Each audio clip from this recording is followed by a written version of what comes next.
June 2024, Kenya found herself in a fiscal crisis of confidence. And for the first time in recent memory, the president declined to assent to the finance bill. To the people of Kenya, who have said loudly that they want nothing to do with this Finance Bill 2024. Mr. President! Mr. President! We are rejecting! I concede. But not in a minor reservations, but with a sweeping rejection of all clauses. I will not sign the 2024 Finance Bill, and it shall subsequently be withdrawn. You must go home. We will deal with you. The move, which was dramatic and unprecedented, forced a national reckoning. Had we taken the annual budget-making process too far from the people it's meant to serve?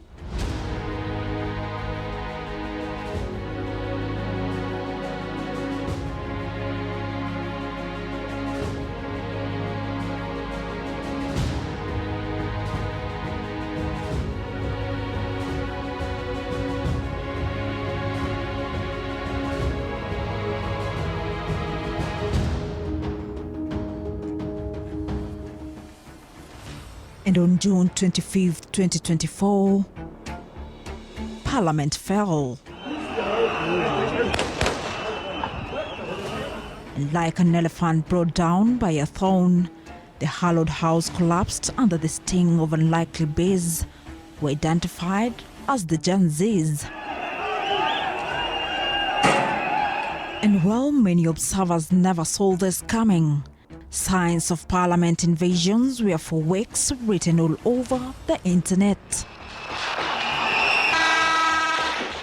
I could see people shaking the fence, and the fence fell off and people ran inside. So again, there was this app we're using, I think it's called Zello or something. It was like a walkie-talkie thing over the phone. And then I had a group of people had caught a sniper. And I was like, a sniper using live bullets on peaceful protesters. And at around the same time, I got a message from my mom, from my sister. They're like, you have to try and come back home. Even when people were going into Parliament, 2 or 3 people had already been shot. But at what cost was the Finance Bill 2024 dropped and Parliament invaded? The streets were packed. There were hundreds of thousands of people in the streets, you know, and everyone was like so patriotic. Even 1 or 2 individuals who were trying to cause trouble, people would rush quickly and tell them, no, no, no, no, we're not doing that. Please, guys, peace. Let's remain calm. We don't want to spoil this protest. We are here for a different goal. And everyone was so like alive, you know, with their flags, with their bottles of water, with their phones, cheering and sort of like saying, we want this message to go through to our members of Parliament, that we do not want this bill. So later on to hear that young men and, you know, not just killed, but in a brutal manner, was really, really shocking. If you remember how that day was, it wasn't meant to end that way for any of them. According to rights groups, over 61 people died during the protest in June 2024. Nobody should have died.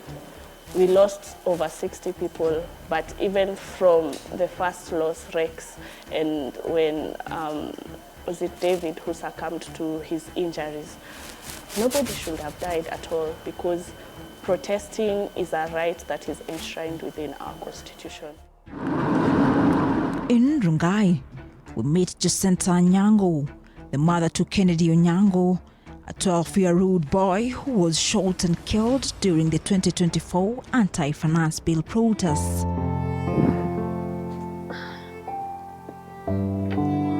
Jacinta, broken and shattered by the gruesome murder of her second-born child, recounts that fateful day. Na vijana wawili ni Kennedy huyo na mdogo huyo ako na sickle cell. Akienda shule term moja ama wiki moja, hii wiki ingine ni mgonjwa. amelala. Last year kama term 2 yote akukanyaga shule. Alienda tu first term, second term hivyo. Alikuwa tu kwa nyumba. Sasa Kennedy ndiye alikuwa tumaini yangu. Kennedy kufikia last year June day 27 tulikuwa hapa. Nilikuwa nimetoa vitu zangu za nyumba kama hizi wallet naosha.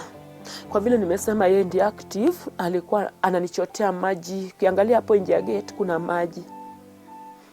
Alikuwa ananichotea. Namwambia kazi yako tu ni maji, ukimaliza utafanya kazi nyingine. Akaniambia leo jioni ataendea kitabu yake. So mimi niko hapa najua Kennedy ameendea kitabu, na hata pale aliendea kitabu sio kwa barabara, sio kwa lami, sio pale maandamano iko. Kufika kitu kama hata ikuchukua muda. Nikastuka. Mwalimu wetu wa church akaniambia kwani watoto wako wapi? Nikawaambia si, kumbe ashaona kwa TikTok. Nikamwambia wako, lakini Kennedy ameendea kitabu. Baba yao pia alikuwa nyumbani. Akanipigia akaniambia watoto wako kwa nyumba juu naona Rongai kumeharibika kabisa. Kutoka nje niende niangalie, mwalimu ashakuja huku. Tumepitana.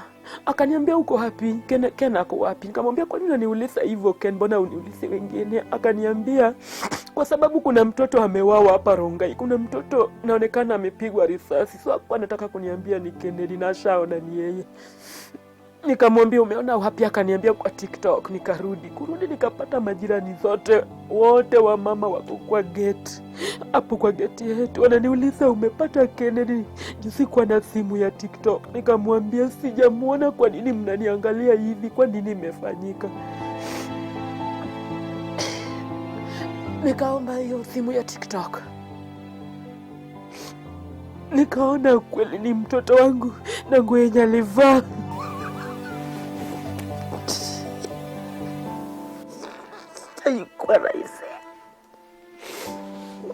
Haikuwa rahisi hivyo. That boy is alive, right? Wameuaje mtoto mdogo? Ule mtoto hata hajafikisha miaka 10.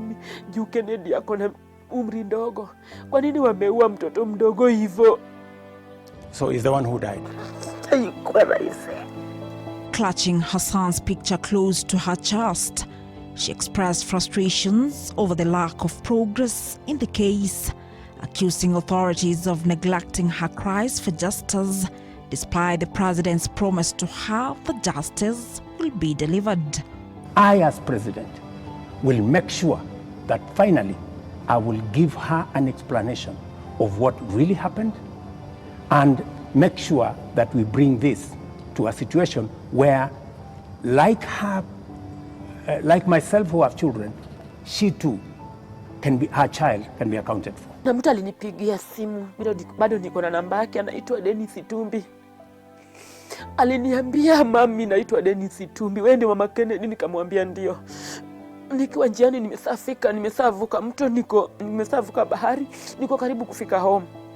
Akaniambia rais anataka kukuongelesha. Nikamwambia wapi? Kwa hii simu. Akaniambia shika hivyo usikate, ataongea.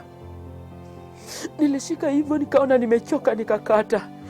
Tena nikifika hivi kwa nyumba akapiga, akaniambia mam, kwa nini umekata? Nikamwambia nimengoja sana, sioni mwenye anaongea. Akaniambia anaongea. Shika hivyo usikate tena. Nikamwambia watu wanyamaze, nikaongeza sauti. Nikasikia ni yeye. Akaniambia mama Kennedy, habari yako? Nikamwambia sio mzuri rais. Akaniambia pole sana, pole. Nitakuita. Mimi mwenyewe nitakuita, tukae chini, make sure wale wamekufanyia hivyo wamelipa. Na mimi mwenyewe nitahakikisha Kennedy amepata haki yake. Mimi, Rais William Ruto. Describing him as a passionate young artist who had big dreams, Jacinta recalls the tragic day, stating that Kennedy had just returned home from school and stepped out to borrow a book when he was shot and killed. Nikapata mtoto wangu ako kwa friji, ako mochari. akiwa na njaa vile alitoka, nikagusa tumbo yake, alikuwa na njaa. Mtoto wako na damu kila mahali. Hapa ni nyama, yani hapa kuna ngozi. Ni kama alipigwa na huku na ikatokea na huku. Nilitamba kutoka hospitali mpaka hapa. Haikuwa rahisi hiyo siku.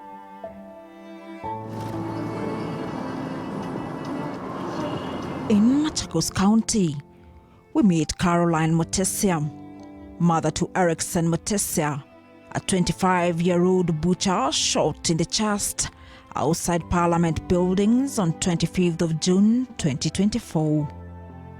Full of pain, grief and agony, Mutesia recounts her last moments with her son before leaving for upcountry, unaware he would participate in the protests. Venye tuliagana aliniambia, mama, mimi siwezi enda maandamano.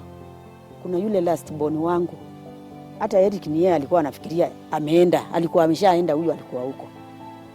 Sasa Eric kwanza alikuwa anakataza brother yake na ni yeye sasa alienda maandamano. Kwanza siku hiyo kilio yenye ilikuwa huku kwa nyumba. Unajua sisi hatujaiona. Na venye alibebwa akaenda kulalishwa gate ya Parliament.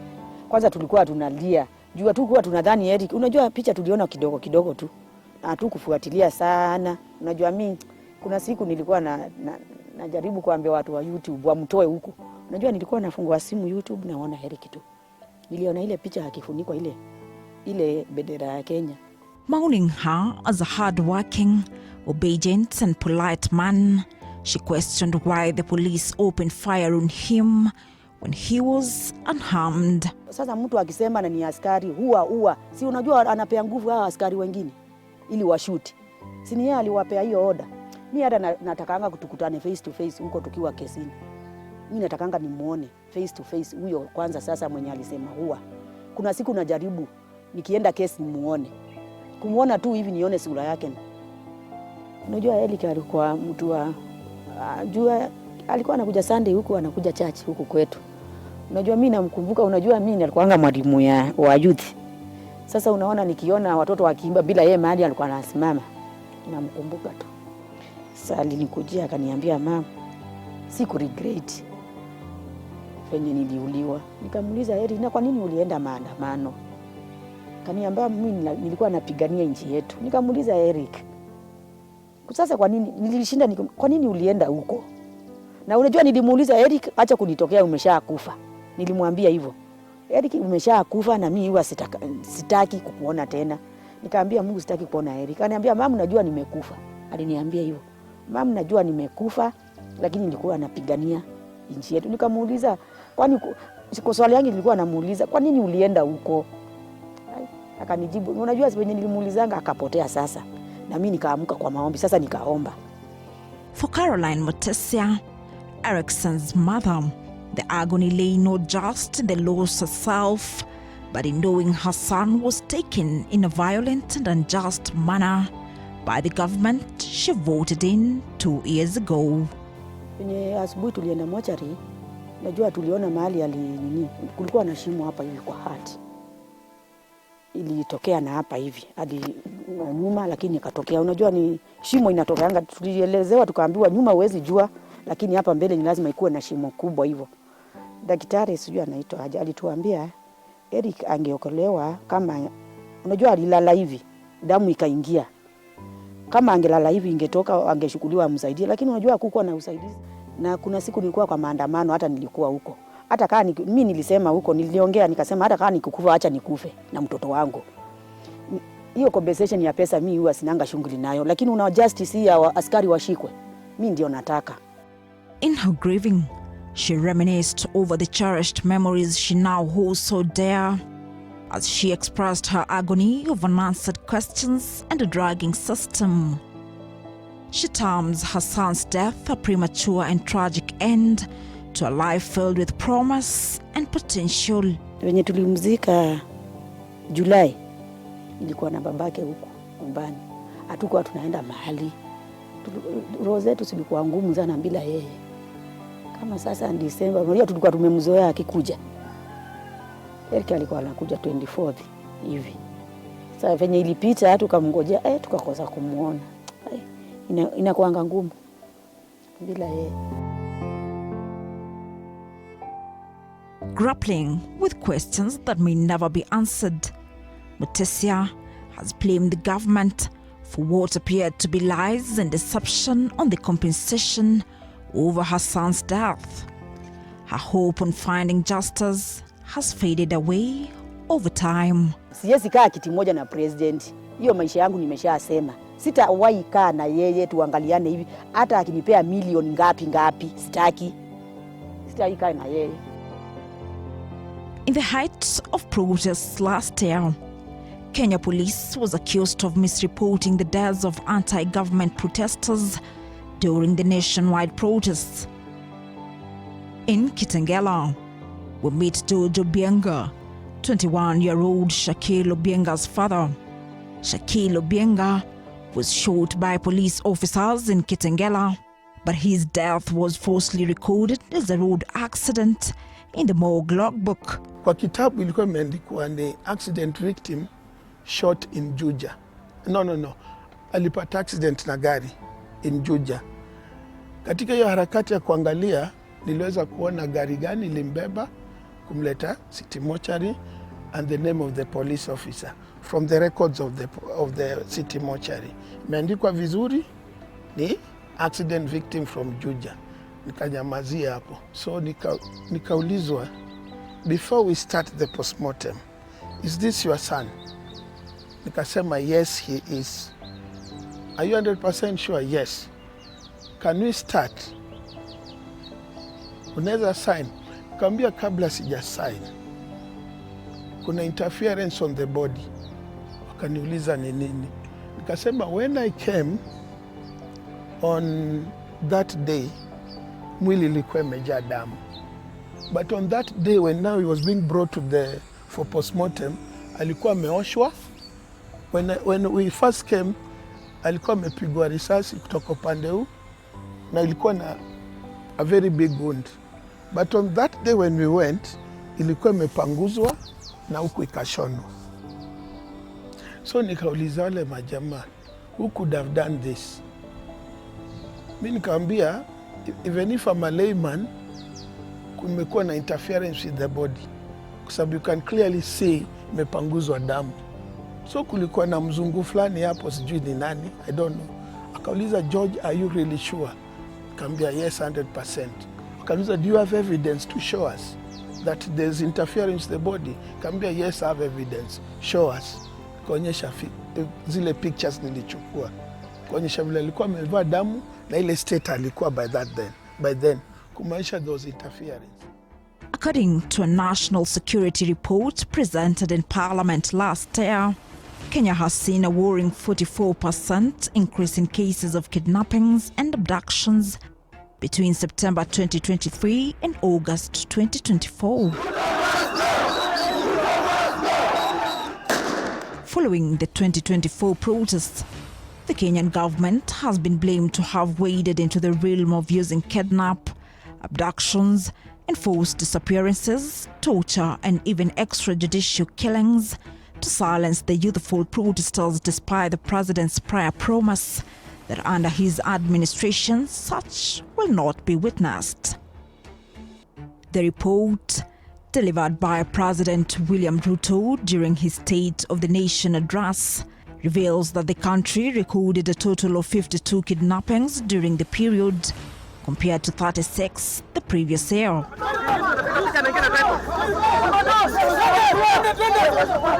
The surge in such crimes has been felt across the country, with the incidents reported in all 8 regions of Nairobi, Rift Valley, Coast, Eastern, Western, Nyanza, Central and Northeastern. A pattern which pressure groups have warned, if not stopped, could take the country back into the days of Nyaoism. Several months on, no officer has been arrested. No explanation has been given. There is no formal explanation that has been given to what happened to them and why they had to go through such treatment. And I think as long as that continues to be the case, then you have begun to breed impunity. And what you've done is you have licensed units and individuals and politicians who will use that force against anybody they want. Kenyans will not forget that at the time when they needed you the most, you abandoned them and decided to take positions in a government that was killing them. This is why to date, abductions are thriving. This is why to date you'll find a member of parliament, being picked and then found dumped in some thicket. 32 days of torture. What may appear as a fiction to many was a real nightmare for Jamil Longton, Aslam Longton and Bob Msheni Njagi. Kulikuwa na 2 guys wamekaa kwa kibanda hapo. Na kuna some lady yako hapo na simu na something like power bank, cables, na kuna Toyota Axio ya white. Nikasikia madama akisema ni kama ndio huyu. So wakati narudi kwa gate nilikuwa na hofu mingi, na ule mwanaume wawili walikuwa wamekaa, mmoja alitoka mbio akienda juu. Nikirudi kufunga gate, sasa narudi kwa gari. Nishafunga gate, narudi kwa gari. Ile Toyota Axio ilikuwa imeangalia chini, imegeuka sasa inaangalia mahali mimi naelekea. Yule mwanaume mmoja amebaki pale, hakuna mwingine, huyo mwanzake. Kitoka na gari, first entrance ya kwanza, kuna Toyota Vix ya grey imepaka hapo na imefunguliwa milango, na ni kitu haiwai happen hapo sababu ni watu wanapita hapo na mapikipiki, ni mahali iko busy. Kabidi nirudi reverse niende second turn. Kabla sijafika kwa turn ya pili, hapo ndio roho yangu ilishtuka kama vile unaonaga umeona mshtuko wa bomu ama kitu. Subaru ndio hiyo, waya white. Kajua leo sasa nasikianga Subaru. Na wenye wanatoka kwa Subaru wako armed, wametoa pistol. Tukaambiwa tu comply. Tukijaribu kufanya kitu yoyote tapigiwa risasi hapo. The permanent physical scars and wound left with the 3 not enough to tell their tales. But the emotional and psychological torture left with the 3 will take ages to heal. Kanifunga pingo mikono za nyuma, akachukua ile nguo nilikuwa nimevaa blindfolded, na kuna jacket mzito niliongezewa juu, katupwa kwa boot ya Subaru. Ndio nikaanza kusikia kuna conversation kwa wanauliza Jamil mbona anawazuia kufanya kazi yao. Kamslap na akamweka hapo katikati ya Subaru. Subaru iliondoka, haikuenda mbali na Kitengela, ilisimama maeneo. Nikasikia wawili wanaambiwa waende wabook kwa police station. After some few minutes walirudi, wakapiga simu. Wakasema kuwa kwa ile list wako nayo ya, wakasoma majina Bob Njagi, Aslam Longton, Melissa na kuna other comrades. Lakini wameshika ndugu yangu sasa Jamil Longton hayuko kwa hiyo list. Wakaambiwa wamefanya makosa lakini wa proceed, wataambiwa watapata instructions mbele. I was in so much pain all over. I was kind of subconscious, because I'd come through a lot of torture. So I got into the back seat of the second car with 4 men, different men from the ones who abducted me. And the vehicle sped off to some direction. The team, they were not talking at all. They were very quiet. And there was no communication. Until we reached where we were going, and they asked me to come out of the car. I was led into some room, some building, into a very small room where I was asked to sit on the floor. I lied down for, I think, the whole night I was there, and the following day, the whole day. After a long hunt by slows, on Sunday, August 19th at around 2 p.m., Jamil Longton and his younger brother Aslam Longton were in the hands of the abductors. Nikabebwa juu kwa juu mpaka kwa double cabin. Since hapo kwa double cabin nilipelekwa sehemu, sasa ndio nifikishwe, nikaambiwa jiweke, yani jilegeze tukuinue. Kainuliwa nadhani kama stairs moja. Kuingia nilijikuta kwa chumba ni giza. Na kuna kiti imemountiwa permanent ya chuma kwa wall, kwa simiti kwa sakafu sasa. According to Aslam Longton, the physical torture began as soon as they entered the torture chambers, as they were stripped naked, cuffed to the ground, before being subjected to physical abuse. Nikamwona Jamil Longton ako hapo kando na ametolewa nguo zote akuuchwa mnyama. Pia mimi nikaambiwa ni comply nitoe nguo zangu zote, nibaki jinsi nilivyozaliwa. Baada ya dakika kadhaa ile mlango kufunguliwa, kulikuja na mwanaume mmoja, mtu amefanya mazoezi sana. Na akona hii fiber cable na curtain rod. Huyo mwanaume alikuja na kunikanyaga kichwa na kuanza kunipiga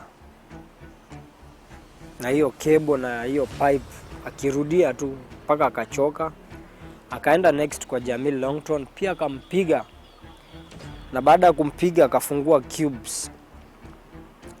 Kuna watu pale ndani pia, nikasikia wanaambiwa tuliwakataza msiombe, msiswali na mnaswali, wakapigwa. Then akarudi akafunga mlango. Emotional Bob Njagi recounts the terrifying experience he endured in the hands of his abductors, which he attributes to his role in last year's anti-government protests.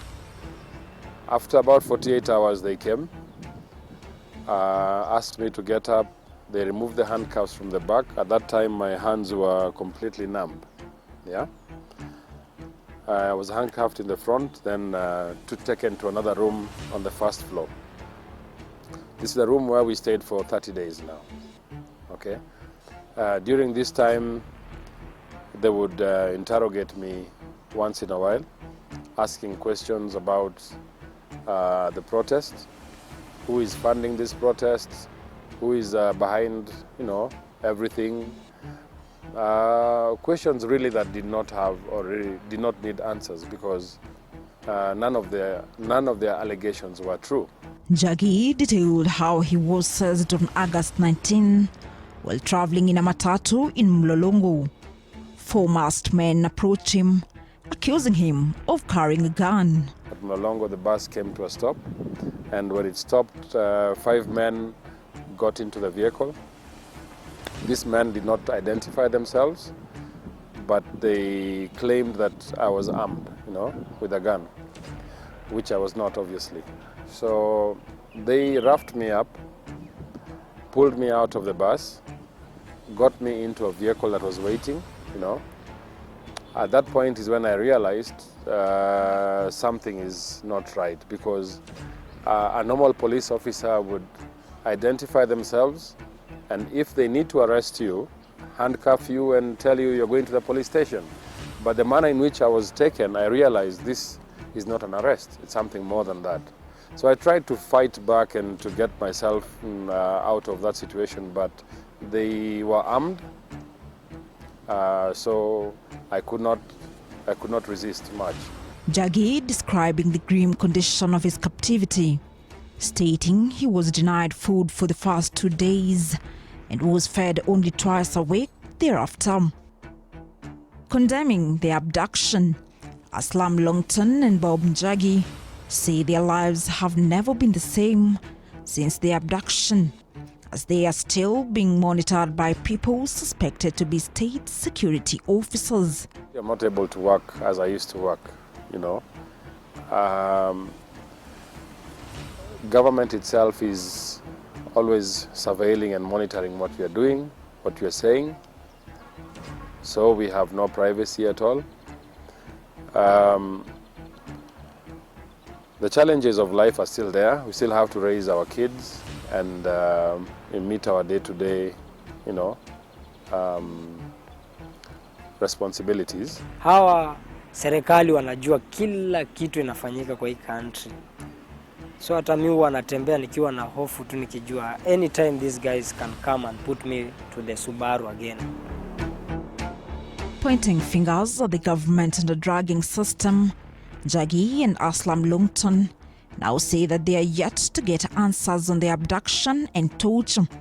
They say they still demand the relevant authorities to expedite on the investigations and ensure that justice is delivered to them for what they endured. Apologies are good, and it's good when the state wants to apologize, but they should come out clearly and say, this number of young people died. This number of people were abducted. We apologize because the state is responsible for the security of all persons. Okay? They're not saying that they're the ones who did it, but they are responsible. They have to take responsibility. And after saying sorry, then you actually follow through with justice. It's not just the arrests and the convictions of those officers that acted unlawfully. It is also that they get compensation for their loss. As the country grapples with increasing cases of abductions, arbitrary arrests and extrajudicial killings tied to the protests, activists and a section of rights groups are calling for more transparency and accountability from the government. I think what we have sadly learnt over the years is that police officers and their commanders think they can break the law, commit serious crimes, and the state will somehow pay for that. And ultimately, the state doesn't pay for it. It is us as taxpayers that end up having to pay for this. So what we're saying is surcharge the officers directly. We have to bring back that respect for life in Kenya. When you openly violate the right to life, it speaks a lot about a people.